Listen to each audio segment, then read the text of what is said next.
if you're a parent and then your dependent anak mo is minor, syempre kung wala pa siyang passport, say for example, kailangan nyo lang, at nasa abroad ka as a parent, so ang kailangan nyo lang pong gawin is pumunta po sa consulate office po na malapit kung saan kang country. Gaya ko dati is sa Hong Kong ako naka-base, so pumunta ako sa consulate ng Hong Kong, and then sa Philippine Consulate ng Hong Kong, and then doon kumuha ako ng special power of attorney. Nakasulat doon, nakasaad doon ang anak ko ay minor, ako ang nanay niya.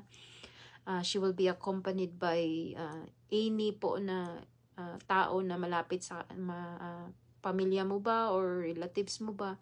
Basta isulat doon sa special power of attorney po na na ito yung sasama sa anak mo na kukuha, magpa-process ng passport.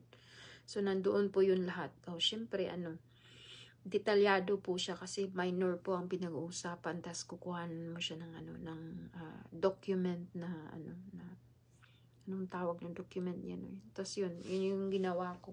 Kumuha ng special. Medyo mahal kasi medyo mahal siya. Siyempre, mahal po siya. Mahal po yun. Parang nasa 400 Hong Kong dollars yata ang bayad ko doon. Tapos yun po.